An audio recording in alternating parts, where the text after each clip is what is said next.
Ladies and gentlemen, welcome back. We are here with the GSA World Peace Tournament. We are now moving on to the semifinals. Our first match is going to be Stravos versus Rhea. It's going to be a good one.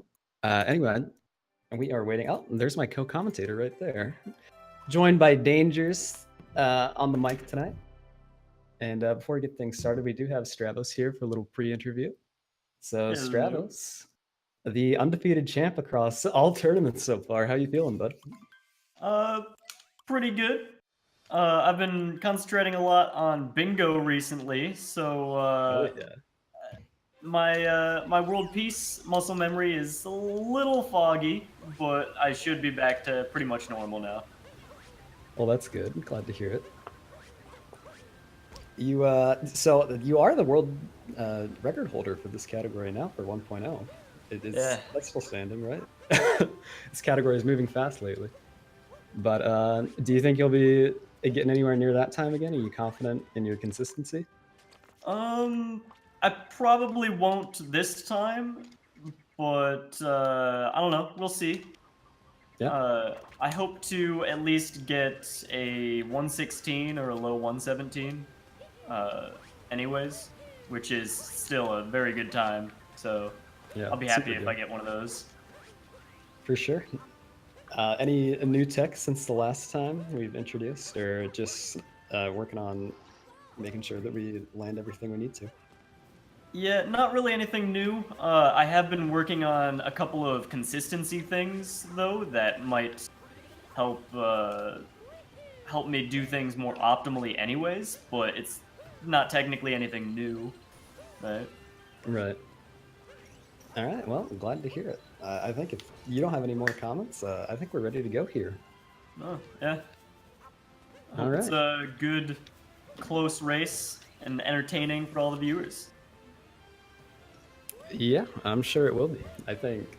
I mean, you guys are both obviously really good. We're getting down to the wire here in terms of the tournament. But yeah. So since we just got you, it'll be a short interview, and we'll just get on with it now. Whenever you guys are ready. All right, Dangers, are you here, bud? Hola. Hola. How goes? It's going. It's going. I'm excited for this match. We are in the semifinals now. It's a definitely tough competition from here on out. That's for sure. We have some excellent runners, some very proven talent, and I don't know. Do you have any predictions for this one? I think I'm gonna go with Stravos just because he's literally never lost for GSA yet. But I mean, honestly, anything could happen. It's a pretty good track record, that's for sure. Yeah, 100% win rate, pretty good. And I think that no discredit to Rhea, he's an incredible runner of this game, but from the 4 semifinalists that remain, I believe that he is perhaps the least experienced in this world peace category. He's also the only one out of the 4 that has not held the world record in the legacy column. So the odds are kind of against him as far as this goes, but we will have to see if maybe Stravos makes some big mistakes or maybe Rhea pulls out a clutch here. Either way, it's going to be a very, very close and exciting race, I think. Yeah, absolutely. And we're underway here. So, yeah, I mean, this is exciting. Rhea's obviously, he beat me in the first round and he beat you in the third round. So, indeed, yeah. And here we are. He's better than us, at least. But we'll do it. We can handle this job fine, hopefully. But yeah. I'm just starting off slow here with Cap, as always. But the good old Cap Kingdom. Yep. Stravos got a little bit of a techno party going on as far as the beginning of Cap Kingdom goes, and they're off to the races. And you know, I feel like this is the kingdom that we've all kind of seen before. In a race setting, there's not really anything that you can do to mess up huge or lose incredible amounts of time, but it's still one of the places that we like to reset the most. Yeah, absolutely. It's you got to get off on the right foot. I mean, with a race, you don't really have a choice if you make a mistake, but it's nice. Certainly, and it comes down to that, the momentum. I'm definitely a momentum-based player, so if I'm leaving Cap at 230 versus 222, then I'm probably not going to have the greatest of runs following after that. So definitely helps to get a little bit of a head start right out of the gate. Yeah, I find I'm the same way. I play much better if I'm already know I'm on a good pace here. It's so much harder to play from behind. Especially with the race where you don't really know how your opponent's doing, so any mistake you make, you think, oh god, my opponent's probably playing completely perfectly, I'm screwed. Yes, and speaking of one of the things that could perhaps lose you the most time in Cap Kingdom, we see Rhea taking a bonk on left side there, actually. Perhaps the most triggering thing for me, anyway, starting out Cap Kingdom. But like we said, this is a race, you gotta keep going. But Stravos is gonna take the definite lead coming out of here. Yeah, looking like a 221 from Stravos, I think. And Rhea falling behind. If you bonk on the left side attempt, that's definitely quite the time loss, because he takes a sweet time getting back up there, and then you gotta do the backup route. So he's probably gonna fish out at like a 227. Ooh, 229, wow. 229. Nothing too bad yet, though. Yes, anything can happen here. I feel like even if some kingdoms are easier than others, there's still at least one thing in every kingdom that just is kind of, you know, makes you nervous to see. That being FMS in this kingdom. Yeah.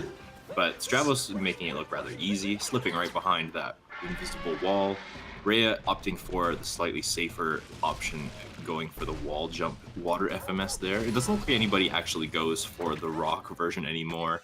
It has been proven that the water one is potentially more consistent and also faster. Yeah, I was sticking to rock FMS for quite some time. I finally just gave up and learned the new water FMS there last night. And I think I'm already more consistent at that than the rock ever was, just because the geometry on that thing is just impossible to understand. Incredibly strange, that's for sure. But yeah, I mean, it's certainly helpful, especially for races, because it's one, faster, but two, just like way, way easier. And it has arguably a better backup strat to it as well, if you do happen to mess it up anyway. Yes, that is very true. It is a little bit of a slow backup, I find. I think that if you were really consistent with the rock one, then the backup is not entirely painful, but this one, the waterfall is pushing you away, and you've got to make sure that you stay afloat while you do your backup. And it's a little bit of a mess, but it also is just easier to execute as a whole. Absolutely. Anyway, no problems with Madame Brutal here. I think Ray has actually struggled with Brutal, I think, twice in his matches, which is a little funny mistake, but glad to see it's not happening again here. Yeah, it's one of those bosses that you don't think about it, and then something happens, and it's just like, oh god. It's true. Luckily, it's one of the bosses that doesn't really cause too many major hiccups. And a mess up in that boss tends to only cost about 3 or 4 seconds. No. Stravos there, you can see going for this very quick version of the treasure clip. Ooh, Rhea following suit, but actually just falling short. Being able to back that up quite nicely. Yeah, interesting. On the out of bounds side there's actually just water, so you're just kind of floating around. And the trick to save yourself there is to just do a return jump out of the water, and then you can either up throw like Rhea did, or just dive, and you'll clip back into bounds there. Right. I suppose that's better than the alternative. The game could have been mean and put a bottomless pit in the out of bounds area, and then we'd all be screwed as far as that's concerned. But luckily, there is some water. It's a little bit annoying to get out of, but not the end of the world. Nope, not at all. Kind of a weird place for water, considering it's like much higher than the river water. So like I don't understand what's going on there, but I'm sure Nintendo knows more than I. Yeah. Who knows what they're doing? Yeah. All right, and we approach here the Sand Kingdom. It's a little chilly in the Sand Kingdom right now. Luckily, we're going to use some of those big icicle beams to our advantage in order to make this kingdom a little bit speedier than the game probably intended.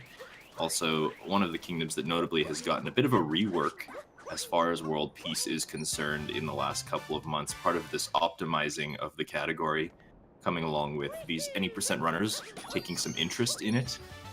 Yeah. And I actually do rather enjoy just how much we manipulate one of the particular captures in the game in this kingdom. We use bullet bills in a very creative way, not just once or twice, but I would say probably like half a dozen different ways of using this bullet bill in order to make this kingdom incredibly fast. Yeah, I mean, it's a useful capture, especially with the tech of not holding the accelerate button actually makes them go faster if you're using the motion control boost. That makes it very handy in a lot of situations that it might have otherwise not quite have been fast enough.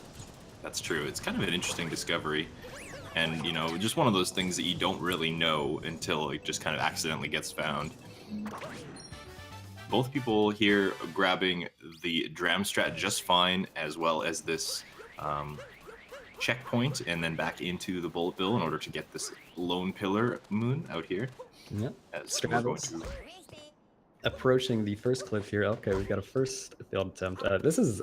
These guys are both on 1.0, so this clip should be fairly easy with him. Of course, Stravos struggling a little bit. But clips, they can be a little tricky because each one requires a slightly different roll cancel timing. So, and they both clip into the wall at the exact same time there. Rhea, I'm not sure if he was doing it for swag or if maybe he was just doing it for setup consistency in his own way, but he was actually going for a spin pound strategy there. I'm not sure if you caught that.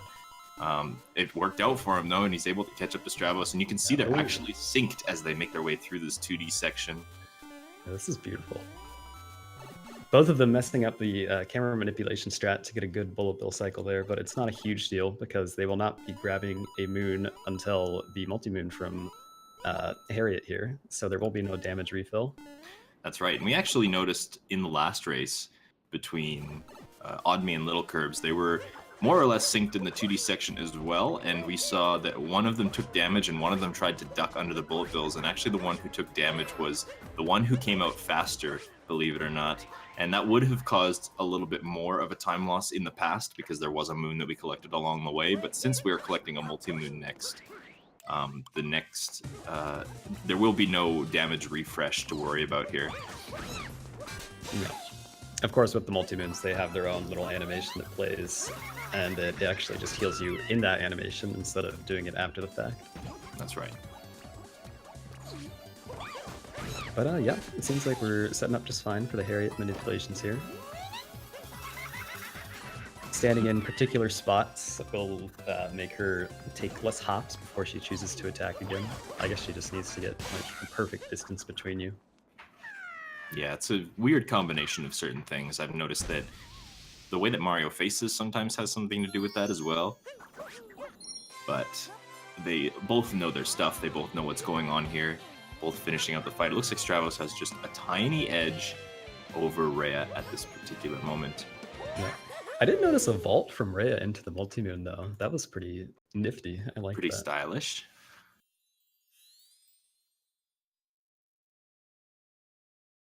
Yeah, that clip really closed the gap.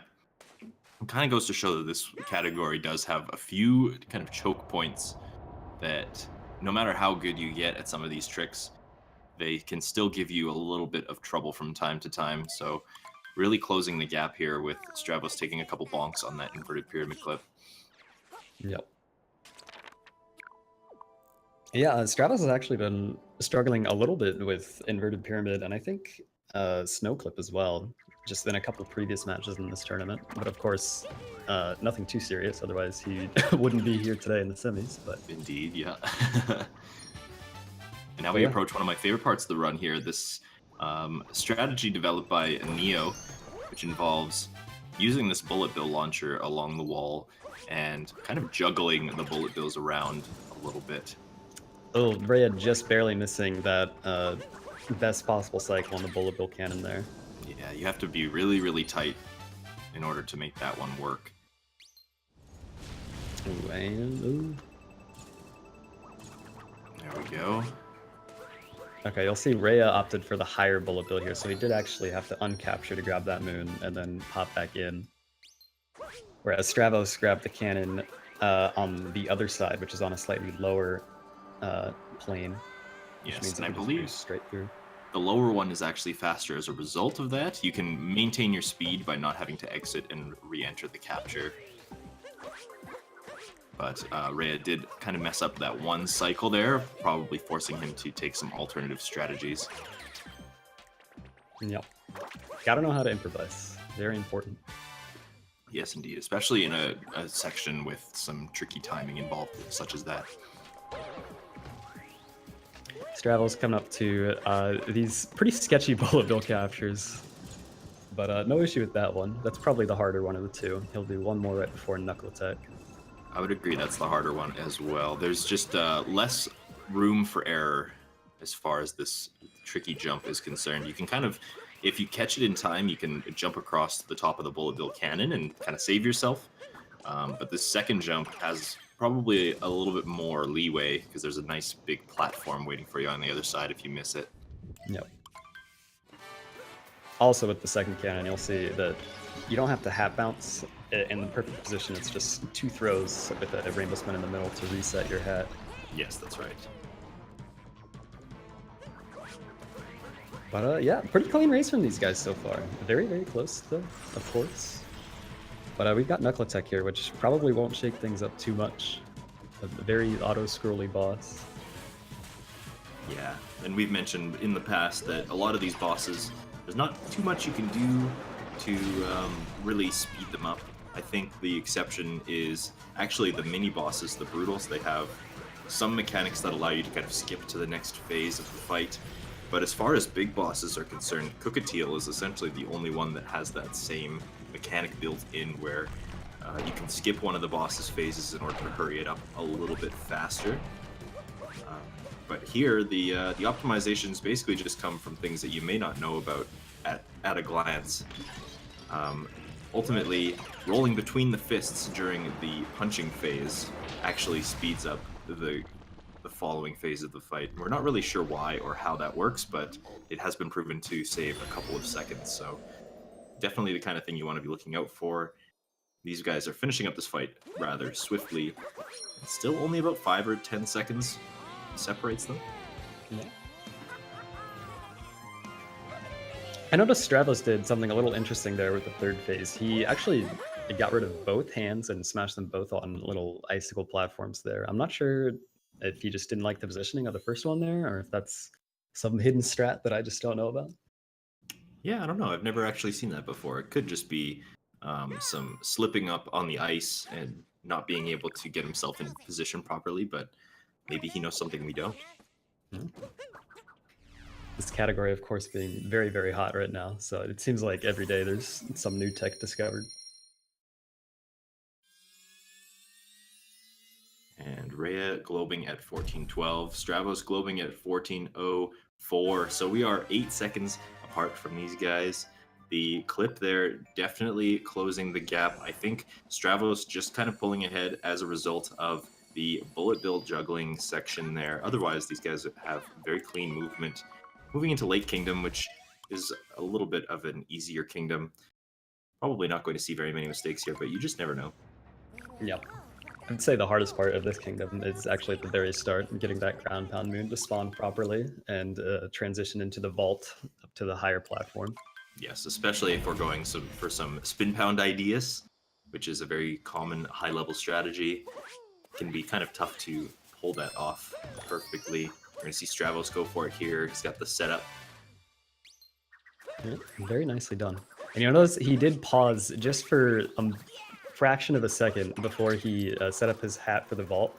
That's because when you spin pound, the game often kind of registers it as multiple spins and buffers that into a spin throw if you try and throw your hat right away, which obviously is not what we want there. Yes, it can be very frustrating in situations where you need to make a quick jump afterwards. To see Mario continue to spin, and it just kind of ruins the whole momentum of what you're trying to do sometimes. But no issues there. Setting himself up for the rest of Lake Kingdom. Perhaps the only tricky part remaining here is this cheap jump up to the boss platform. We're not going to be seeing any lake clip ideas here, just as a result of having to fight Rango anyway. And the strategy's still kind of in its infancy as far as runners are concerned here. Have you tried playing around with it at all? No, I have not. I think I'm gonna put that one on the back burner for quite some time. Yeah, I don't blame you, because that's definitely off my radar for quite a while as well. But I like the idea behind it. I think that Limcube and I were mentioning earlier that a lot of this game, actually, especially when it comes to any percent, a lot of this game comes down to the cutscenes and the text boxes, and there's not a lot of actual gameplay. That's how optimized this category has gotten, that it's actually less gameplay and more cutscenes as far as the times that we have are concerned. So any opportunity that we can get to cut out some of these very long cutscenes and replace it with gameplay is opportunity for us to optimize on top of the gameplay versus having to, sit through stuff, basically. Yeah. I believe we're like at 25 minutes of gameplay for an hour long run. Which seems really crazy, It definitely seems like there's more action than there actually is, but there is definitely a lot of filler in this game. You can see filling out the Odyssey takes 20 seconds every time, and boss cutscenes take anywhere in the realm of like 12 to 15 seconds, so it definitely all adds up. Yep. But anyway, of course, like, not having any issues here, but now we're heading into a much more interesting kingdom with Wooded. That's right. This first part of Wooded especially can be increasingly treacherous as you go along. Many vertical areas that can lose you some time if you fall. Many giant, scary jumps over death zones that can set you back quite a bit of time. Yep. And we'll see. It'll not be too scary until we get to Nut Clip here, and we'll see what kind of shenanigans these guys pull out for that. With World Peace, they have a lot more options available to them. They could just not Nut Clip at all. They could Nut Clip just to go through the wall and pull the lever anyway, or they can pull the dangers and land on an out-of-bounds platform and then kind of go over the wall without ever pulling the lever. Yes, and that final one, while it is incredibly scary, you do end up jumping directly over the deep woods loading zone, but it is the smartest, or the safest, not the safest at all, the most dangerous strat for sure, but the most time-saving. Stravos opting for the safety strat here, looking to pull a lever. Probably a good choice in a race setting, to be quite fair. Yep, and Rhea following suit. Both very nice spin throws from those guys to pull it without having to stop rolling at all.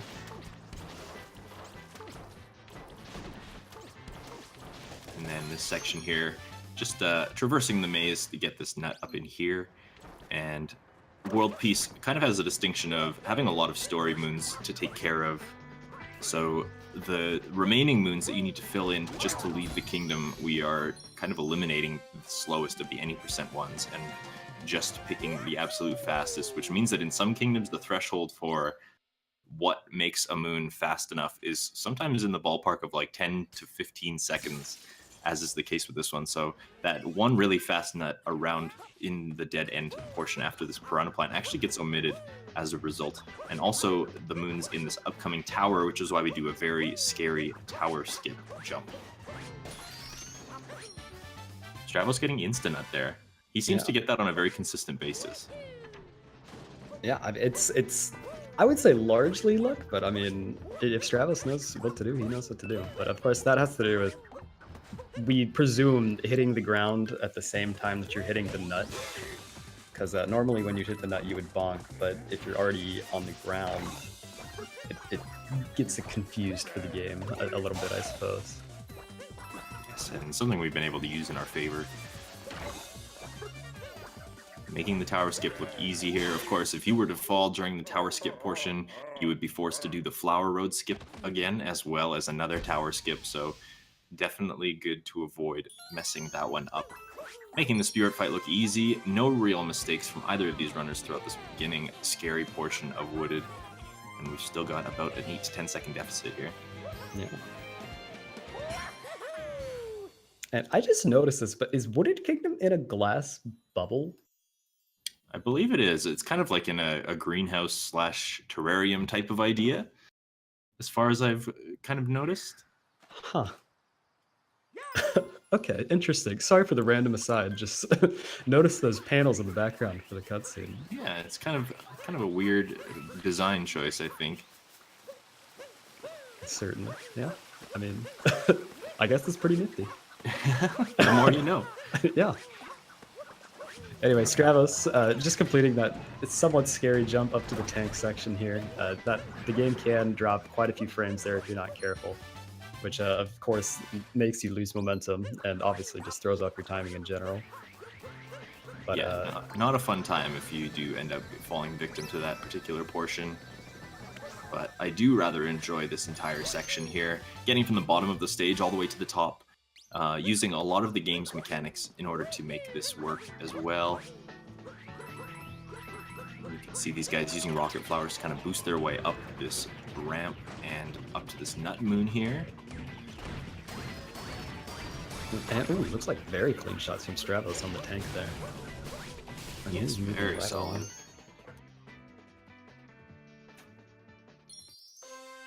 As we approach Torque Drift, we're going to be seeing some speedy Nutboy strategies here. Using, again, the hidden elements of what makes captures possible and what, you know, using them to their absolute full potential, we can remove the buffer that comes along with landing on the ground after a jump with one of these captures in order to make it a little bit faster. Just one of those things that you probably wouldn't know about unless you really fiddled around with the game. Yep. And I find getting it to work in this boss fight in particular is a little trickier than in a lot of segments, because I use that strategy in any percent, and I think every single up root capture in that route, and I get it more often than not without even really thinking about it. But this one throws me for a loop. Yeah, the interesting thing about the any percent ones is that you're basically looking to just increase his speed and continue jumping, whereas in this one we actually need to run around with him for a little bit. So you can see Stravos is trying to land a jump directly on the platform in order to remove the buffer associated with his running, and you can see he's got it there now. But then you can also follow it up with the strategy that we use in any percent, which is jumping off of the platform at a certain angle in order to increase his maximum speed as well as remove the buffer from the jump. So it's kind of a combination of both things there to maximize our speedy Nutboy strategy. Yep. And Rail's not quite getting it this time. We'll see if he can get it set up for the next phase.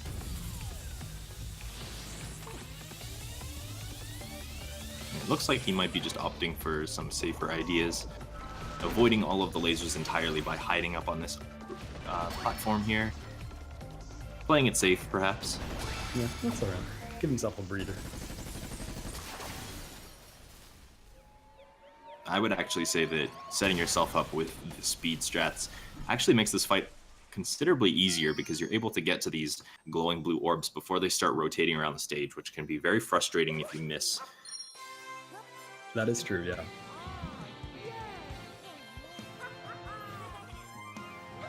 Both of these guys finishing this fight off just fine, though. Stravos is going to take probably a couple more seconds of advantage over Rhea now. We're probably looking at about 12 seconds of difference, but still a very tight race, and anything can still happen. Absolutely. And we'll have a little bit of reprieve from World Peace strats as we go into Cloud and Lost here. Of course, Lost not having a World Peace state to attain at all, and Cloud Kingdom is just Cloud Kingdom, so just a boss fight and out of there.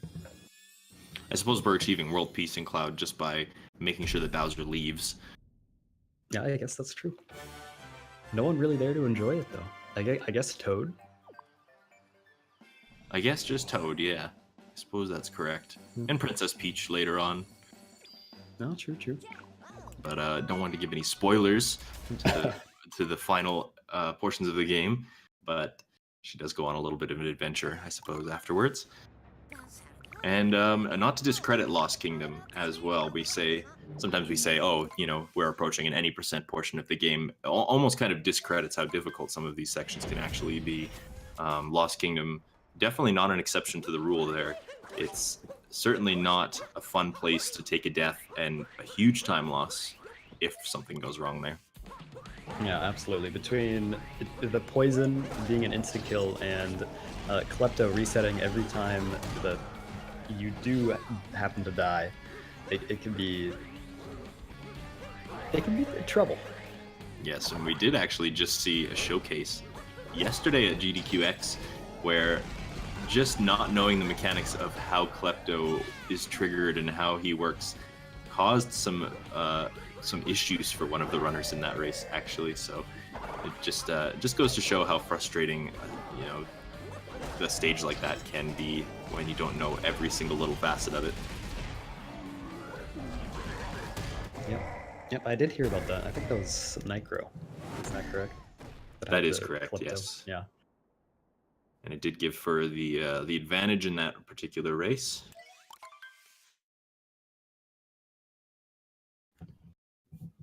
But of course, we'll see how these guys handle it. Cloud Kingdom having no issues today.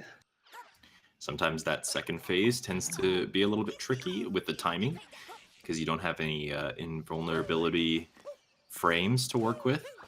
But both of these guys timing it just fine as we approach the very treacherous Lost Kingdom. Yeah. And you'll see Stravos did a very nice cap return jump to clear that gap, and Reya's doing the same. That's a very satisfying strat to me. But, that particular jump has evolved quite a bit over the months of this game being a thing.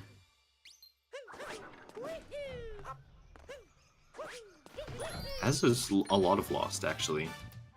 I do remember a Lost Kingdom that didn't even have a cage triple, which is a strategy that has been developed and almost certainly ends the run if you do not perform it correctly as well. Yeah. And you notice Reya actually turned his camera away from the direction he wanted to go because whenever you grab the moon, Mario will face the camera. So by turning his camera that way, that means he could dive right in the direction he wanted instantly. It's just teeny tiny optimization. Saving a couple frames there. The alternative actually is if you do have the camera pointed directly where you want to go, then turning around is actually for some reason easier. I've noticed that if the camera is turned slightly to the left or the right of where you want to go, turning Mario in that direction to perform a dive is nearly impossible, and I'm not sure, it's perhaps just a feature of the game. Ooh, Reya. Okay. Able to save this here. I'm not missing sure the cage triple there. Ugh. I'm not sure if he broke the cage. It doesn't look like he is because he's going to be going for this backup moon here. An unfortunate circumstance is going to be putting him just a little bit farther behind. Yeah, the cage triple obviously requiring a very precise dive at the end there to land on that small sliver of tree that is not covered by the cage.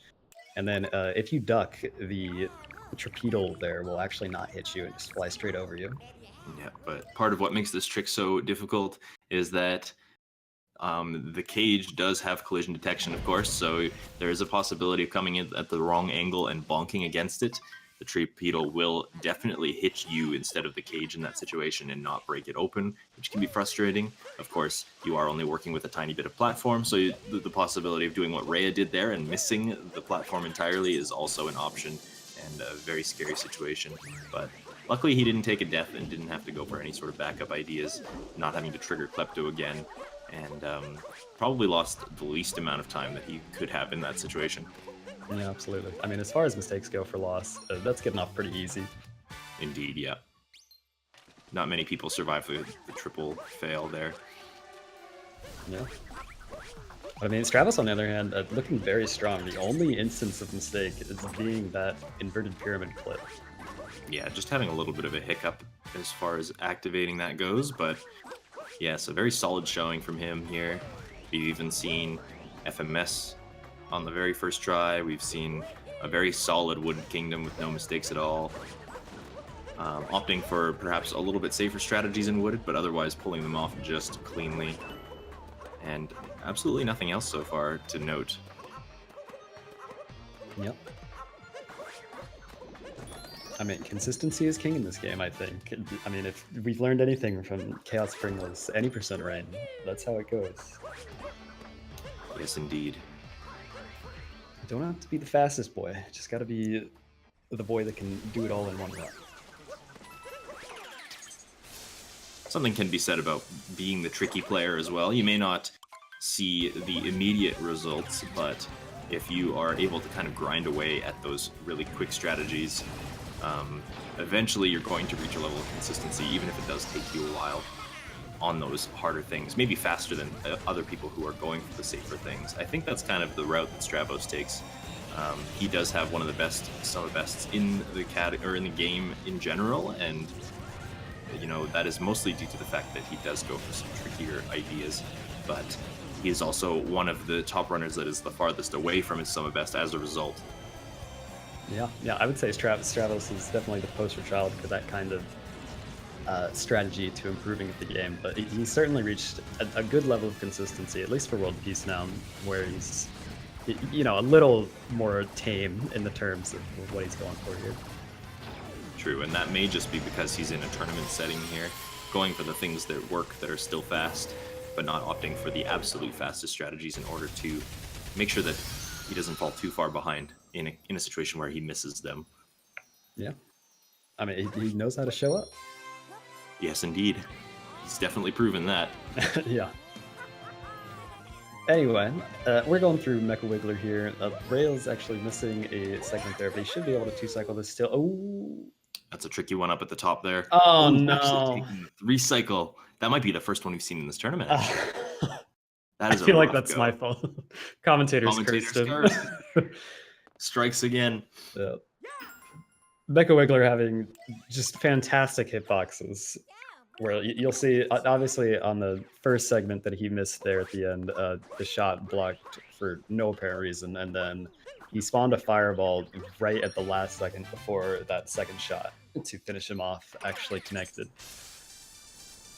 Just getting in the way there, and just a costly way to lose about 20 to 25 seconds. Unfortunately, sometimes there's just nothing you can do. Yeah. I mean, that's hardly Reyes' fault. All right, Stravos setting up here with this who piled trash on this moon, which means that he will be going for the sewer clip in the future of this kingdom here. Yeah, sewer clip being one of those clips that has really been hyped up as being very difficult, but I've actually found it to be fairly consistent.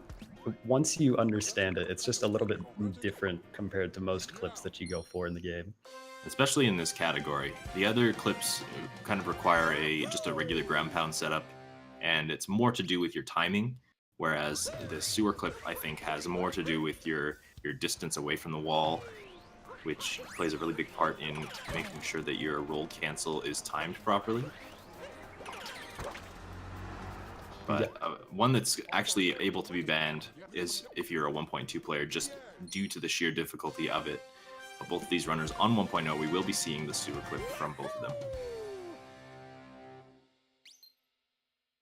Yeah, and Stravos just collecting his musicians here.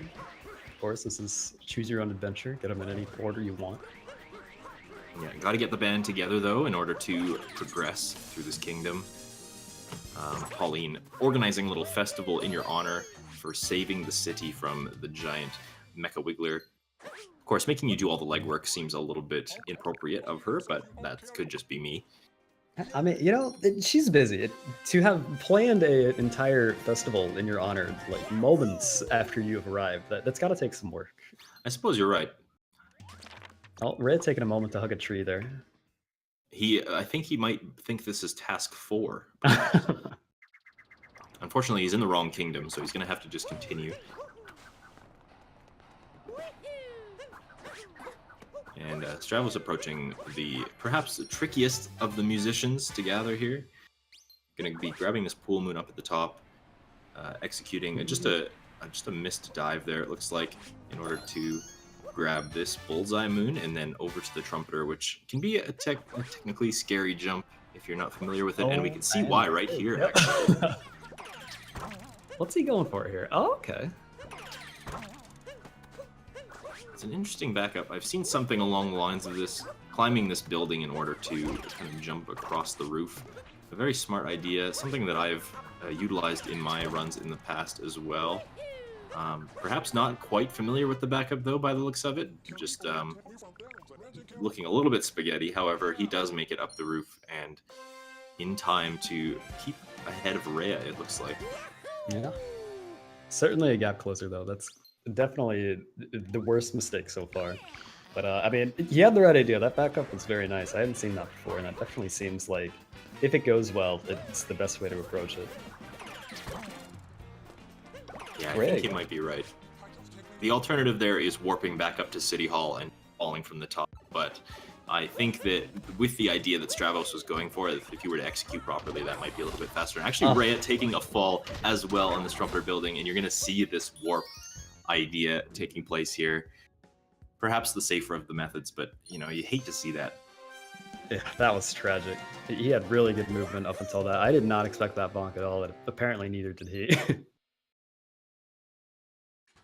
I was kind of scared for that dive as well, to be honest. But he makes it to the Trumpeter just fine. Yep. Also, not to be understated, but Stravos, I didn't even see him do the sewer section. He must have got that clip immediately and is already on his way to the festival. Didn't even give us a chance, man.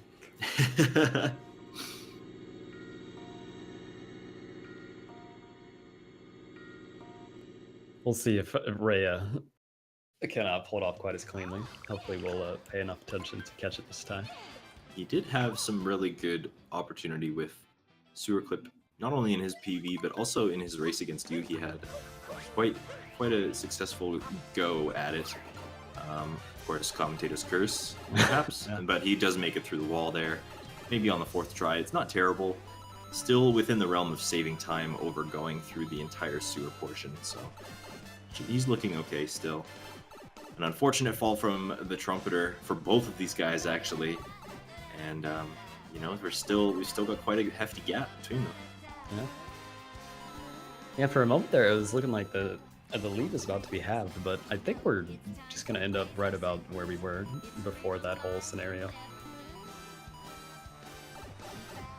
Yeah, but we are still in the beginning portions of the MSSL section of the game, which is, as far as World Peace is concerned, exclusive as far as how you approach these kingdoms and take the boss fights and all of that. So there's still plenty of opportunity for things to go wrong, and this race is far from over. Yeah. Stravos taking a little intentional damage boost there. Probably the right idea. Again, with the multi-moon, no damage refill in his future, and he's got plenty of health to spare. Yes, I think unless you are lucky enough to get the absolute most optimal route through this festival, I think a damage boost in the last room is kind of an inevitable thing. And Stravos using that to his advantage, and off he goes to the next kingdom. We're all finished up here. Yeah. We'll see how far Rhea's behind. I would guess maybe 45 seconds-ish. I'm not the best at estimations, but we'll see how close I was.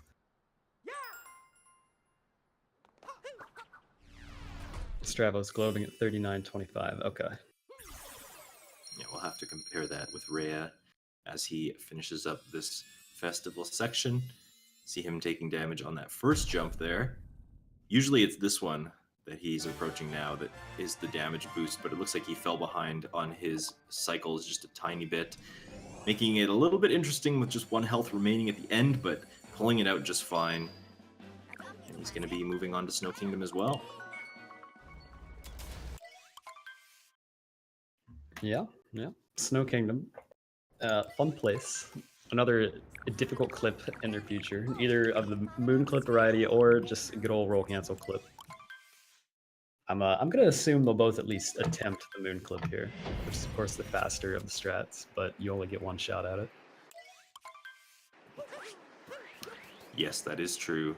Definitely the most optimal choice in this category, but not an easy one to go for. A couple runners have this crazy spin pound setup, but you know, you only do get 1 chance at it because there's only 1 moon collection animation associated with it. So if you miss it, you kind of have to go for one of these trickier roll cancel choices. Downstairs being the fastest of the two, but also the riskiest as well. So we'll see what kind of setup these guys are going to go for here. Yeah. And Rhea with his globe there, he's looking like just a little bit over a minute behind Strav here. So Strav's gonna need some mistakes in his future to give Rhea an opening here. And you'll see he is setting up for the moon clip here. I'm not sure if Doesn't he look got like it he's that. got it. It doesn't look like he slid through the wall quite enough. Yeah, it looks like he's going to have to go for this downstairs clip. This could be the opportunity that Rhea needs in order to make this comeback happen. Stravos getting it on a relatively quick attempt, though, number 3. So, you know, it's Rhea's kingdom to lose now, actually. Yeah. Rhea going for a hot vault vector there. Looks like he didn't quite get as much distance as he wanted to. I imagine he didn't want to touch the water at all there, but still pretty speedy. Yes, indeed. We'll have to see if Rhea goes for the this moon clip strategy. I don't recall if he is one who attempts it, but we'll have to see. And we're approaching the bound bowl now, as Stravos comes down the hill to this Grandpa Snoodle guy.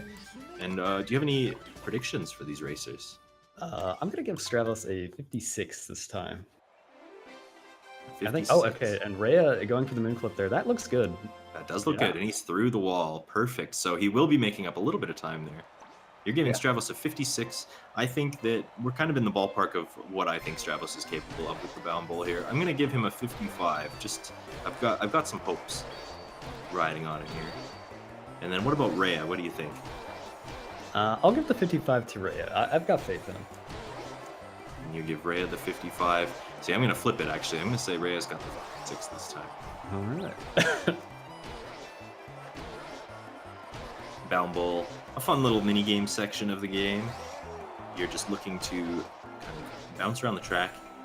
The idea here is that you don't actually have to do the major bounds every single time. You're kind of looking to balance out in between the corners and going for some small bounces, some big bounces, and kind of just doing it over and over again. You learn how the pace of the laps are supposed to go.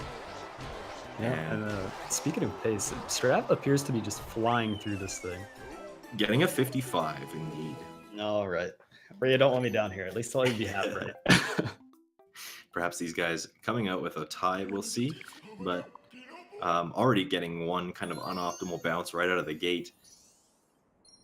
This is one of those things that you do really have to kind of get all the nuances out for in order to be very successful at, and just one of those things too that, you know, you can appear to be doing the same thing as somebody who gets a really fast time and still come out like 3 seconds behind for some reason. So it's very technical, but you never really think of it on the surface. Yeah. Rhea getting a lot of high bounces here. This is not looking too good for him. So I think Dangers is going to come out to be the bound bowl prediction master for this time. I have seen a bound bowl in my day. Yeah, much more than I. That's for sure. Yeah.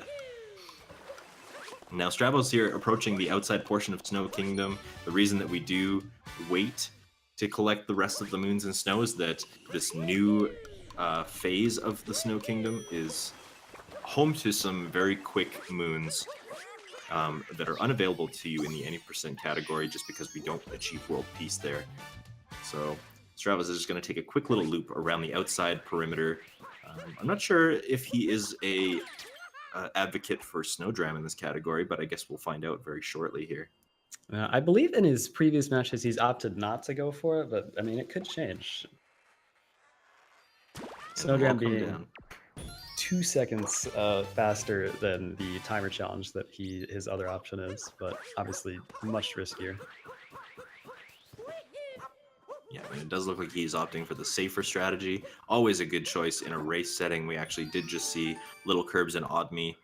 Oddme opted to go for Snowdram and actually missing it twice. Luckily still pulling out the win there, but each fail of Snowdram is a time loss of about 20 seconds. Also, Rhea having to do this timer challenge again, going for a little bit of a strategy that he has developed himself and actually causing him to fail at this time. I hadn't seen that before. There we go. Ground pound into a dive up at the top, not opting to use the second pole at all for anything. Now, when it comes to ground pound jumps, I believe it's not actually the highest jump you can do. I think backflips edge it out a little bit. And triple jumps are definitely the highest choice. Yes. you see there, maybe causing him to not get just enough height for what he needed to do there, but he is progressing through this kingdom. Hopefully he'll get some lucky fishing here. Yes, first bite, so that actually is going to make up a little bit of time over Stravos, but the timer challenge is really going to cost him.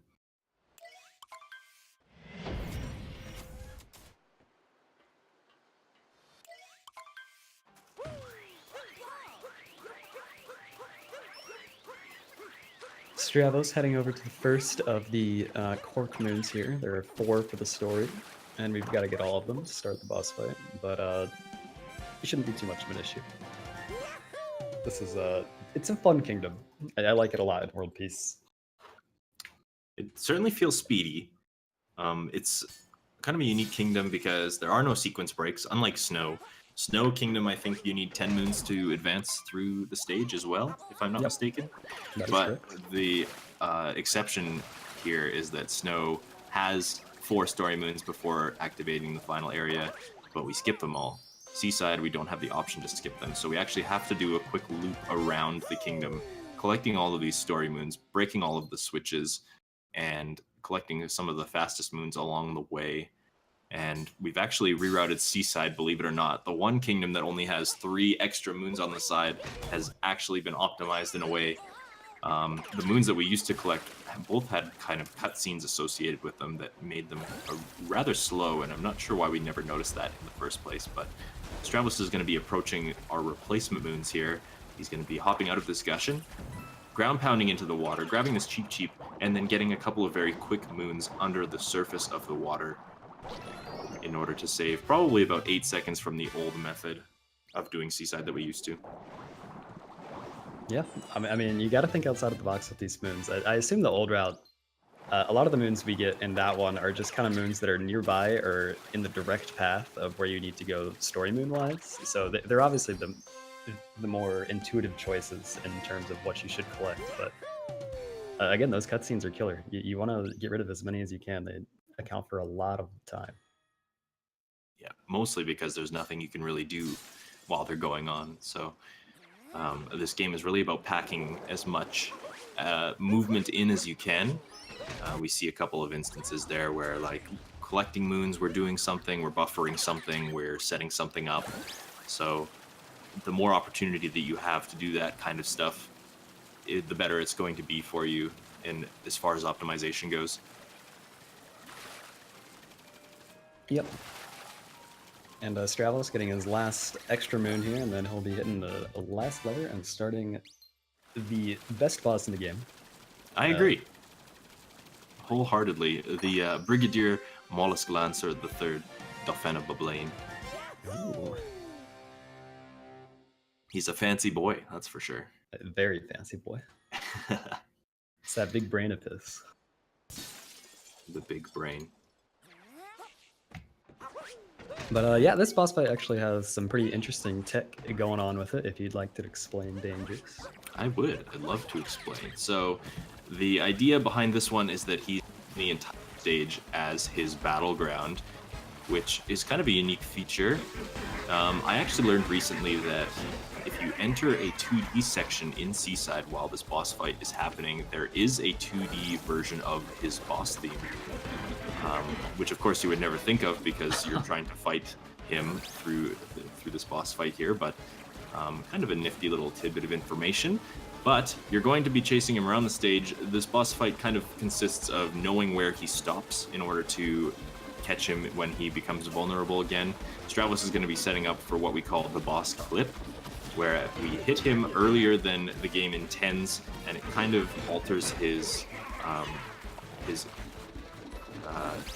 path, and he goes directly through the hot spring there, as you can see.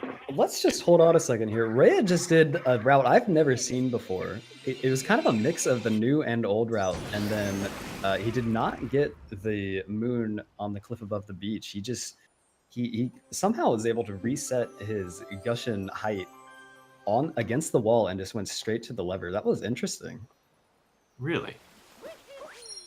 Yeah, I'd be very curious to see the timing behind that, because I've never even heard of that. Did he not get the moon on the cliff?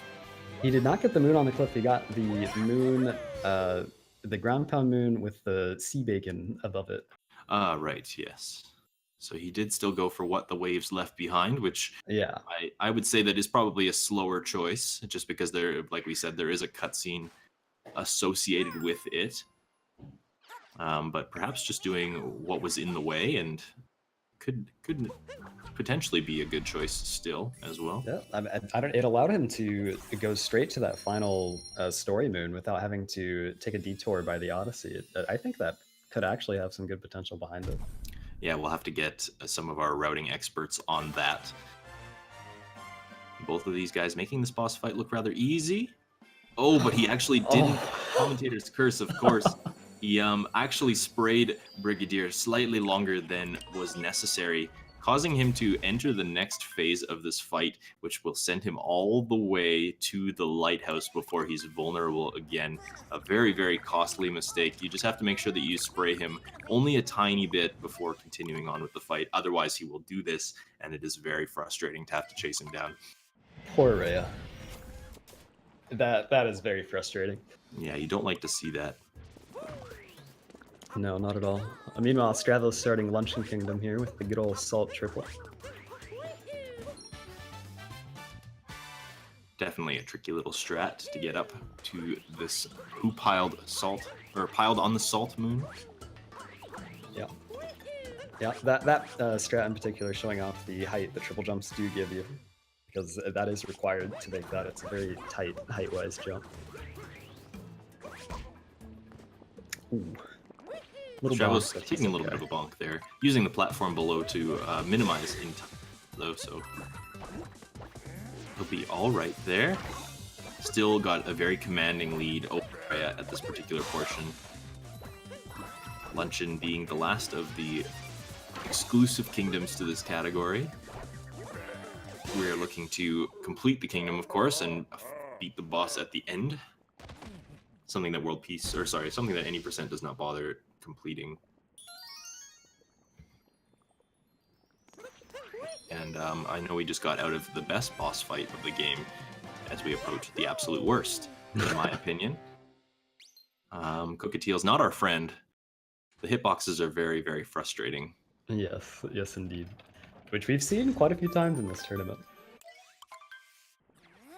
It's, I mean, both hitboxes, there's kind of two different modes that Cockatiel can be in during the boss fight. He's either flying around and you have to hit him on the butt, or you've already done that and you have to climb up and hit him on the head.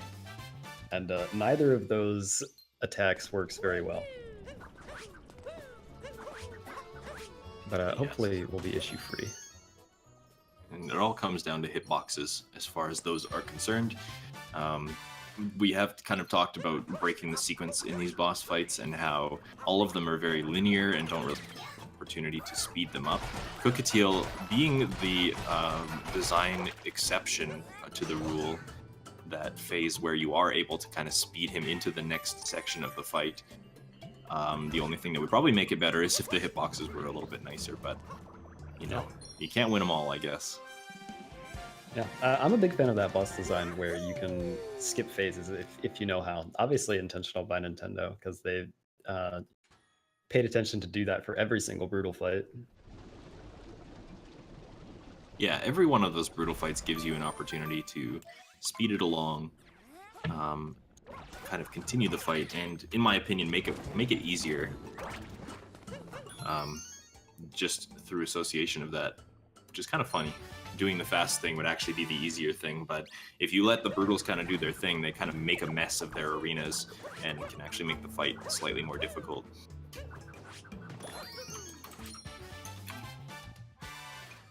Yep. Rhea's opting to go for the fork capture there instead of the triple jump off the wooden stake. Interesting little change up.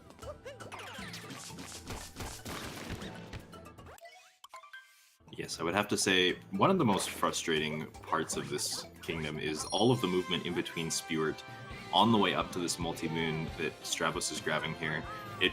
Like, I can't help but feel that there's just like a lack of optimization in the movement involved here. It just seems so kind of awkward, I guess is the word.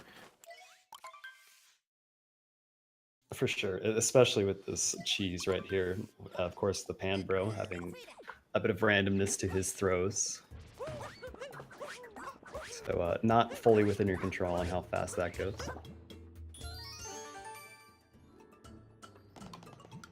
Yeah, the RNG involved with breaking open that cheese can be particularly frustrating, especially if Luncheon is already not treating you very well, which can be the case, because this is a little bit of a frustrating kingdom. Now, Stravos, doing this timer challenge can be a very scary place to take a jump there, because you do not have Cappy, and it can be kind of hard to remember that sometimes, but making it through this section just fine on his way up to this particular moon up above the vegetables, overlooking the ingredients, and then we're going to enter some new territory that 90% does not really touch. Yeah, ooh, okay, good save there. Quick reflexes. Yeah, the geometry causing him some problems there.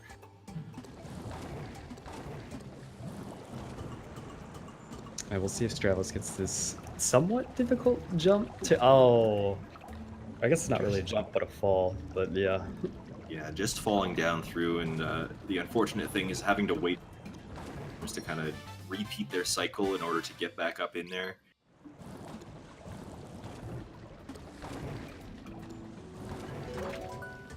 Nothing too terrible, though.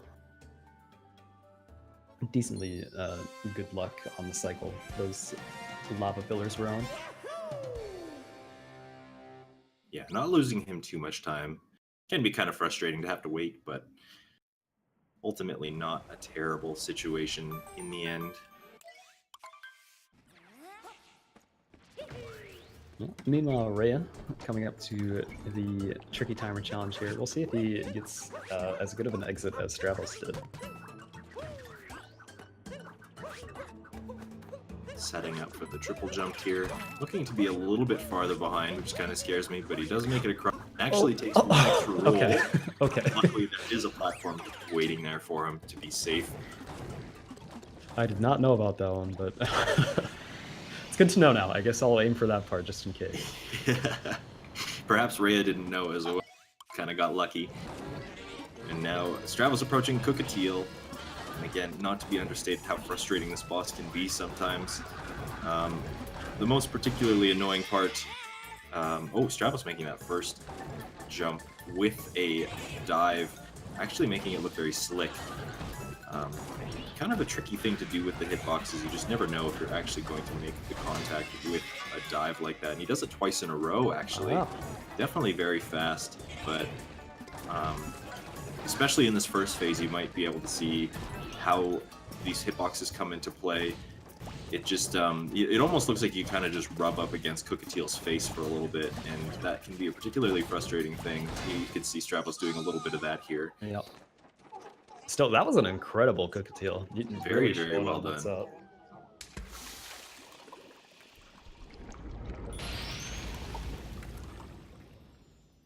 And it is now Rhea's turn to go for a little free-running jump here. Of course, not quite as stylish as those guys do it, but still pretty good. He's going for the spin throw strategy there to get Cappy to kind of glitch up the wall in order to grab the fork flick above really quickly there. Solid showing as far as the Koopa free running movement goes. Yeah, and hopefully Rhea gets just as good of a boss fight as Strav here. Looks like he's off to a bit of a more awkward start. Taking some hops onto the little meat and potatoes in the bowl. And of course, just experiencing the lovely, lovely hitboxes of Cocoteel's head. Yes, always fun to deal with, that's for sure. Yeah. Meanwhile, Strav going to the most boring boss fight in the game, bar none. The most boring, indeed. We've done this boss so many times that it's basically just break time as far as these runs are concerned. Yep. I mean, we mentioned that you want to maximize your gameplay time and really avoid as many cutscenes as you can, but this kingdom in its entirety might as well be a cutscene because there's very little you can do to actually influence how fast this goes by. That's right. There's no sequence breaks. There's nothing aside from like the actual approach to the boss fight that can be really optimized. So you're essentially just kind of waiting around for the boss to do its thing, and that's just the way it goes. Yep. Just a 3-minute breather period before the final stretch.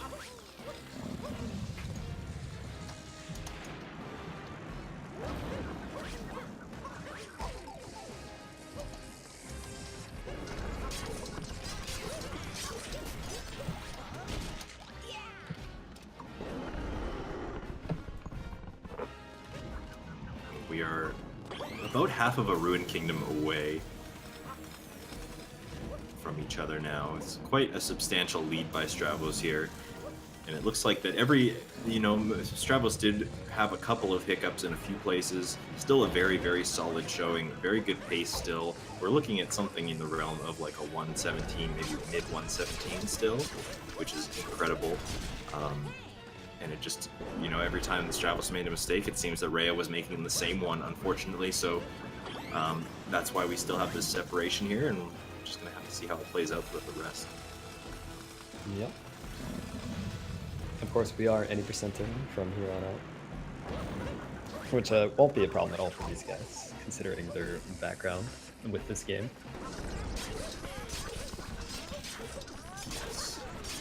The Bowser's Kingdom and Moon Kingdom, of course, being the very same as any percent, and these guys coming from a background of any percent, they put a lot of hours into making sure that they know how to do this kingdom well, so we shouldn't be expecting too many problems from them. Yep. Could be bad news for Rhea. He needs some problems to at Stravos way right now. Problems are going to be the solution for Rhea here. We'll just have to see if anything goes wrong, but it is definitely Stravos' race to lose at this point.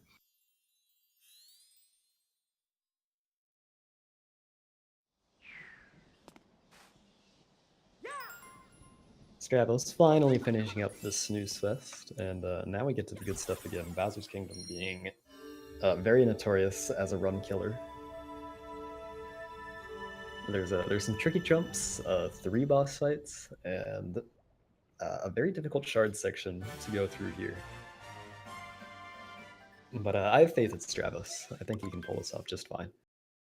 Yes, he's certainly proven himself to be an incredibly strong competitor. I think he does very well in race settings under pressure. I don't think that he allows the anxiety or the stress to get to him in these situations. He actually kind of thrives on it, as we've seen. Still undefeated in these GSA tournament races across all categories, in fact. Now adding a bingo tournament to the mix, he's still undefeated. Just a very solid runner in high-stress situations like this. Yeah. Now, we talked a little bit about Bowser's Kingdom. The one cool thing I really do enjoy about Bowser's Kingdom is there are a couple of personal preference options involved with this kingdom. In fact, you can opt to get one of the moons at the very beginning of the kingdom as one of your alternative optional moons. Stravos choosing to skip it for maybe some faster strategies just to get past the first section. The other option, of course, being the moon in the corridor beneath the floor after the double brutal fight.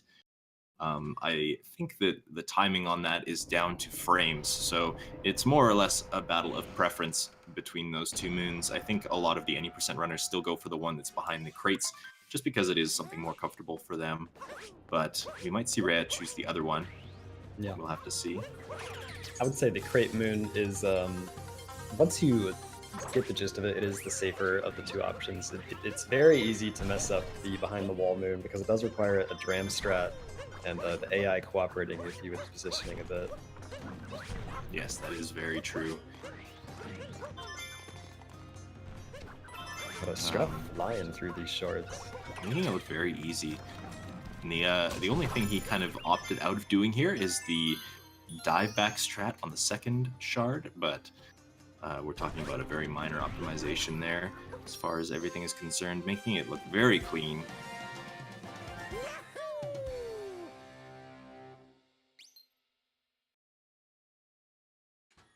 Yeah, ooh. Little spin pound action from Ray there. I like it. Rhea getting a very quick ogre kill. I've seen a lot of very quick strategies for that. Fur featuring a strategy that involves not having to throw your cap after a triple jump towards that ogre. Some very fast ideas. Stravos there, he was looking to get a capture warp on the pylon there, just missing it after grabbing that moon. Perhaps just a tiny bit slower, but still a very commanding lead. Yep. Absolutely. That dram strat can be quite challenging to land because, of course, not only do you have to have the proper timing just getting there and with your homing attack, you have to get there with, as you can see, a pretty bad camera over a bottomless pit. Yes, you really don't want to fall in there. Something that these guys have kind of optimized as of lately, but still not a very safe strat. Can be very tricky. You can see Stravos going for what we've deemed the Furriot strat, a strategy involving setting up the first person in order to throw Cappy ahead of the bombs that Harriet throws at you. Strategy developed by a runner named Fur, and just very minor optimizations for these fights, making them go a little bit faster, and very swaggy looking as well. Going for a long jump onto topper there. I hadn't seen that before. It obviously didn't quite work out the way he wanted it to, but yeah, unfortunately taking some damage, but looks like he's able to clean up the rest just fine. not quite as clean as that Harriet fight, but he's getting along. Yes, Rhea opting to take the jump over the wall for that moon and not doing any sort of capture warp strategies. Perhaps the more consistent method.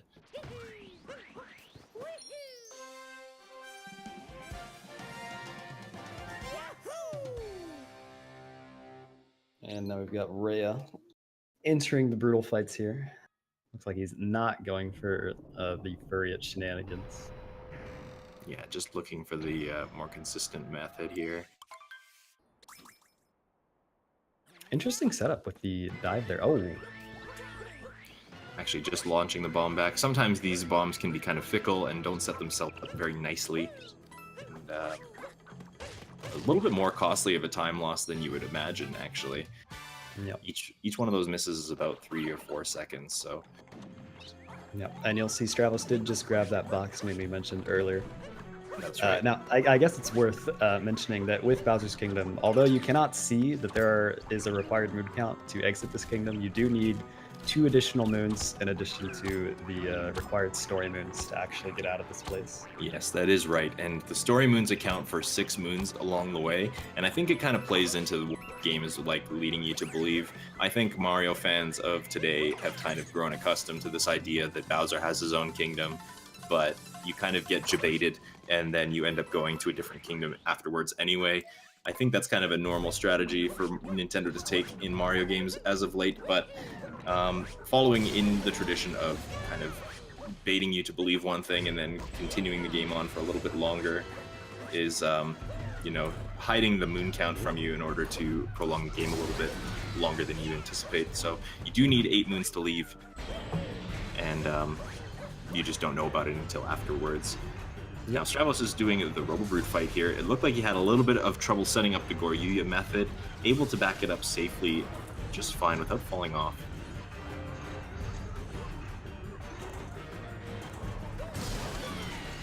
Of course, he's not discouraged enough to not go for Harriet third and the target acquired strat now that it's been dubbed. And there we go, no issue for him. Yeah, that seems to be very consistent among the top runners nowadays.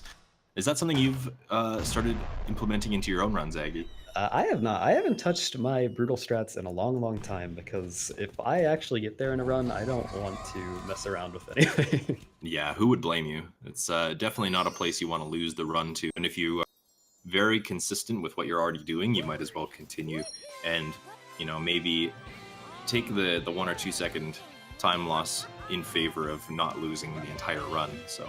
Yeah, sure. I mean, you saw how fancy that that brutal fight from Stravos was, and it's, I would say, much harder, but really not that much difference time-wise, which honestly describes everything in this game. It's true, yeah. It's gotten to a point of optimization where, we're penny pinching, it seems.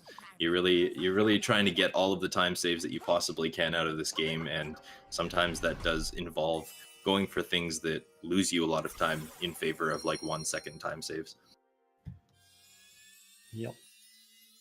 We'll see if Rhea finishes this off a little better. His his beginning of the fight was better than Stravos's, so if he can match it, he'll be making up at least a little bit of time. Yeah, also setting up for Harriet third. Ooh, but actually taking a bonk on the spewer bubble there and having to set himself up to climb back up. That is unfortunate. Dangerous. I think we're just gonna have to stop saying things until they've already happened. I think you're right. I think Commentators Curse has gone too far. Maybe we should just run the semifinals and the rest of this tournament without any commentators at all, just to make sure that these runners have as good of runs as they possibly can.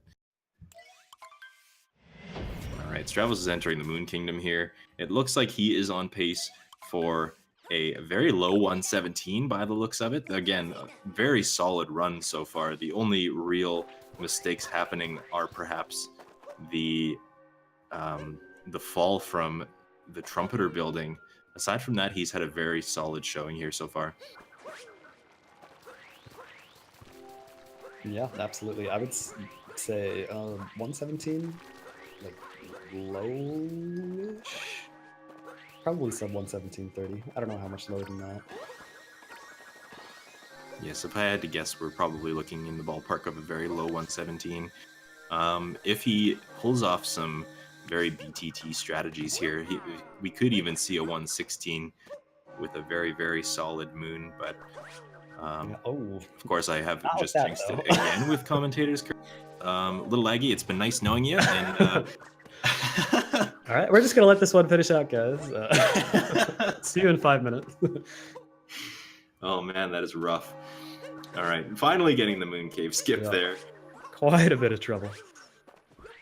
And going for that very risky single jump strategy, that's one of the things that I don't know if I will ever touch. Just looks so risky.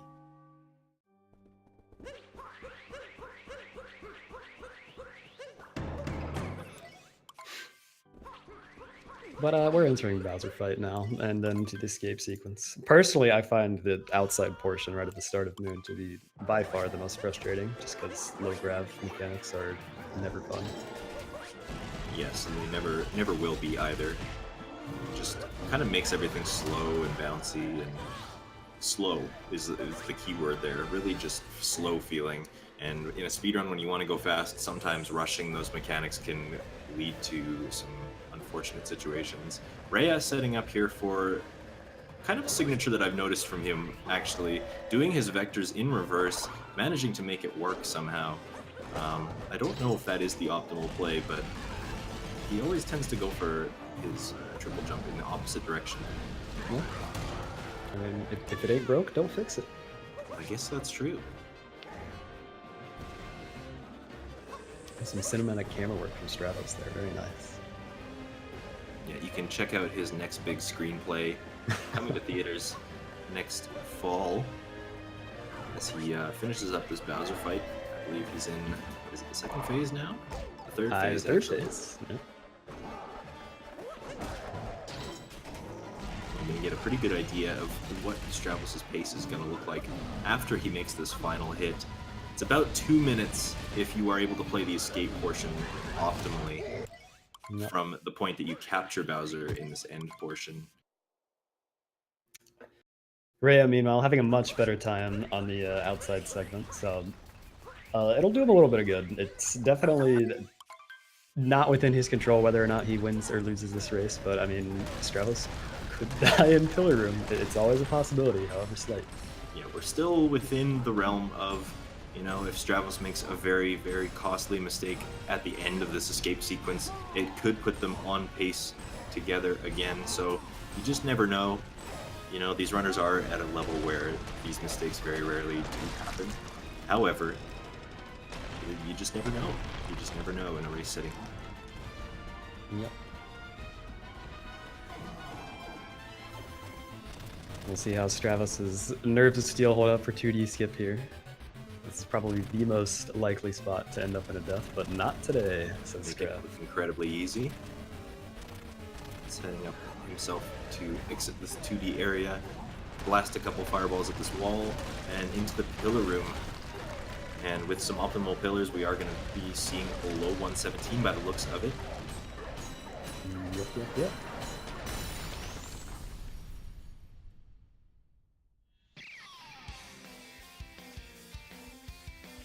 And we'll see how Stravos fares with the fast pillar strats here. Of course, he has to destroy this pillar solely with the Bowser's fireballs here, but as you can see, the aiming of them is not great, but he does manage to get it with a few extra shots. He did kind of go out of his way in order to make that, but it is proven that knocking down that first pillar with fireballs does make this entire section quite a bit faster, as you don't have to traverse the rest of the stage. At this point here, you can kind of just launch some more fireballs in order to knock down this last pillar. He's going to be making that happen, and he approaches the final platform, and he's basically safe now. Yep. And Strav's going to be closing it out with, looks like 117.10, 09. Yes, blasting out at 117.09. A very, very solid showing here. Very good time. Yep. Meanwhile, Rhea, about halfway through his escape sequence, just landed 2D skip, no issues at all. And not a bad performance from him at all. Just a few key mistakes is the only difference between these two guys tonight.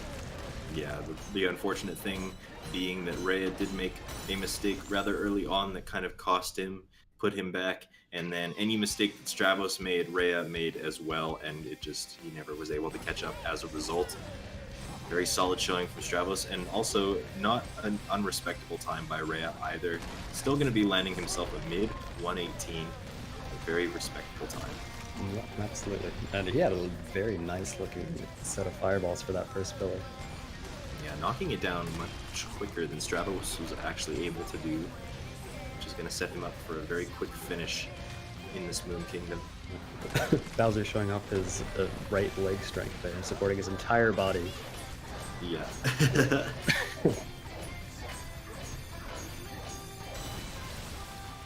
But it looks like we'll finish up with a 118.30 for Reyes. Something in the ballpark of that, yeah. 31, close enough. Getting word from Rhea that he actually had a 5:13 moon split time, which is absolutely remarkable. I believe the sum of best total on the moon is 5:10 is the best sum of best, which is absolutely insane. GG's to Rhea, closing this out very, very strong. Just not enough towards the end to finish it out. So, what a race. Very, very close for the most of it. And, really, really showing these runners how it's done, I think. Yeah, absolutely. This was a fantastic showing from Stravos. Really only maybe 2-3 segments that gave him trouble at all.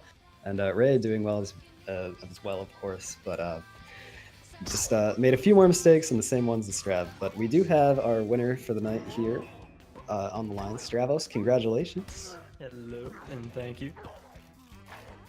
Well, what are your thoughts, man? That was pretty good. Yeah, my first real mistake was inverted pyramid clip. That was awkward. Yeah. There's definitely some weirdness where if you're in like very specific places for both that clip and Seward clip, it just won't work no matter pretty much no matter how well you time it. It's like it's rare, but like there are specific places that it's weird. I don't know.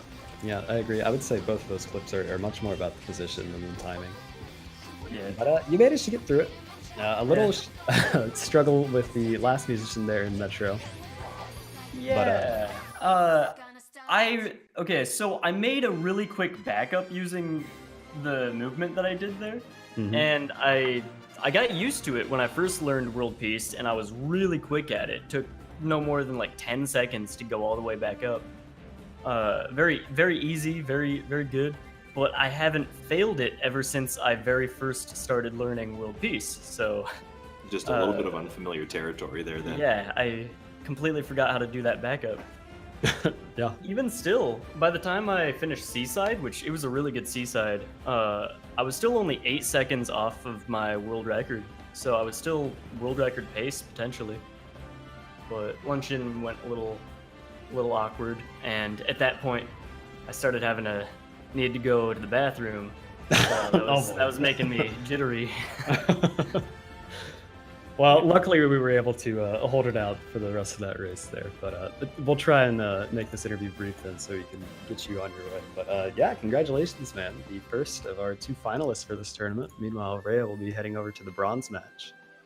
So you'll be facing either Odme or Suisaiga for the final. Yeah, something interesting is if it's Suisaiga, that'll be kind of a repeat of the Any Percent tournament finals in a sense. That is true, yeah. So that's not saying that I want either player to win their match. It's just I think that'd be pretty neat if that happens. Yeah, certainly. You guys have both proven your worth when it comes to tournament competition. Well, yeah, if unless you have any more comments for us, Strav, I think that does it for us tonight. I'm good. All right. Well, thank you for joining us tonight for GSA's World Peace Tournament semifinal match. I believe the next semifinal is tomorrow night. Yes, indeed. We're going to be having the second of the semifinal matches coming at you at 4 p.m. Eastern Time, Odme versus Suisaiga. The finals will be set up on Monday, the 29th. The bronze game will probably be happening sometime the 28th, the evening of the 28th. So be sure to tune in for that. Until next time, make sure you drop both of these runners a follow. They are incredibly talented runners of the game, always pushing their times down in Any Percent and now World Peace as well. So give these guys some support. Little Aggie as well, an excellent commentator and a good runner in his own right. Make sure you drop him a follow as well. Yeah, and of course the same goes to you, Dangers. But now that we're done plugging stuff, I think we're done here. So we'll catch you guys tomorrow for the second semifinal and then Monday for the final. Indeed. Farewell, folks. Bye-bye.